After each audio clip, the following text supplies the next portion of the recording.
Hello guys, welcome back to our channel again. তো কেমন আছো তোমরা সবাই? আশা করছি ভালো আছো। তো গাইজ, আজকে আমরা এসে পড়েছি আলিপুরদুয়ারের জয়ন্তী পাহাড়ের বড় মহাকাল ধামে। এখনো পৌঁছায়নি, বাট যাবো। তো আমরা যখনই জয়ন্তীতে এসে পড়লাম, আসার পরে আমরা কিন্তু একটা গাড়ি বুক করে নিলাম, যেটা আমাদেরকে এই রিভারটা পার করতে সাহায্য করবে। এই গাড়িটাতে আমাদের ভাড়া ছিল এক একজনের 100 টাকা করে। তো আমরা গিয়েছিলাম 6 জন, তো 600 টাকা লেগেছিল আমাদের। তো গাইস, তোমাদের যেমন বললাম, রিভারটা অনেকটাই বড়।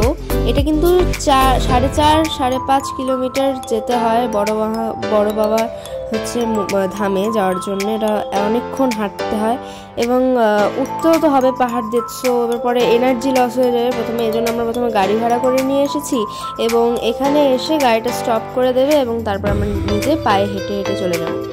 তো গাইস, দেখতেই পাচ্ছ এই জায়গাটায় আমরা এসে পড়েছি এবং দেখো কত পাথর, কত পাহাড়, একদম অপূর্ব দৃশ্য। আর এখানকার লেকগুলোর জল এতটাই ঠান্ডা এবং এতটা স্রোত, আমি তো একবার এসে ভেসেই চলে যাচ্ছিলাম, অনেক কষ্টে আমি ছিলাম গাইজ।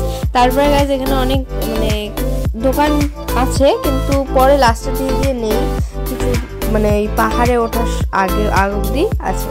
তো এখানে দেখতেই পাচ্ছ এই ছোট্ট ওয়াটারফলগুলো খুবই আমার কিন্তু পছন্দের। এবং দেখো গাইস, পাহাড়গুলোর অপূর্ব দৃশ্য, এত ন্যাচারাল জিনিসটা। এখানে আমার যারা শ্বাসকষ্টের রুগী, যেমন আমার মা, ওরা মা 2 দিন আগে ছিল প্রচণ্ড শ্বাসকষ্ট, এখানে এসে একদম ফিট।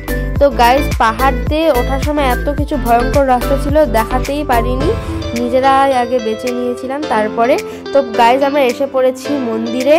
তো দেখো, প্রথম আমার বাবার মন্দিরে এসে পড়লাম, আসার পরে এখন চলে এসেছি আমাদের মায়ের মন্দিরে। তোমরা একটু দেখে নাও গাইস। এতটাই খারাপ ছিল যে এক হাতে মোবাইল ধরে যে করব ভিডিও, সেটা করার অবস্থা আমাদের ছিল না। এখানে দেখো বাইরে নন্দী মহারাজ বসে আছে। এতক্ষণ ধরে যে হেঁটে এসেছি না মন্দিরে, আমাদের পা রাখার পর থেকে যেমন একদম শান্তি, ক্লান্ত সব চলে গিয়েছে, মিটে গিয়েছে। তো গাইস, দেখতেই পাচ্ছ, দেখো গাইস, পাহাড়টা কতটাই সুন্দর।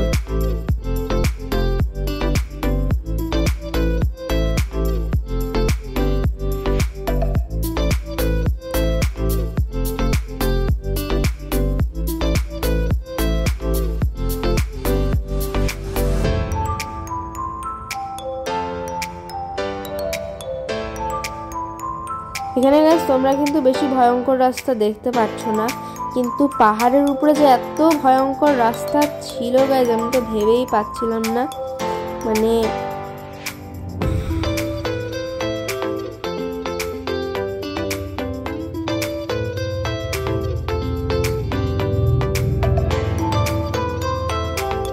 আর গাইস, এখানকার জলগুলো যে এতটাই পরিষ্কার, উপর থেকে নিচ অব্দি একদম দেখা যাচ্ছিল।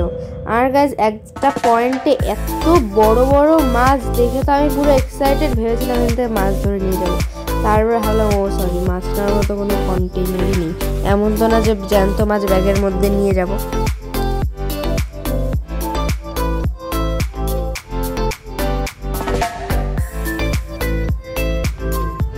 আমরা কিন্তু গাইস ওখানে গিয়ে অনেক মজা করেছি। আমার বিশেষ করে খুব ভালো লাগে, আমার মা আর আমার দিদি ভাইয়ের সবার খুব পছন্দের এই জায়গাটা।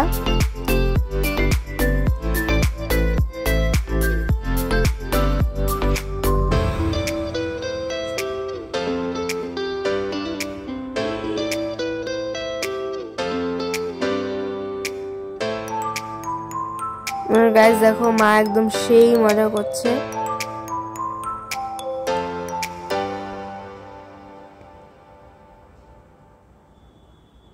তো গাইস, আজকের এই ব্লগটা এই পর্যন্তই, দেখা হচ্ছে পরের ব্লগে। টাটা।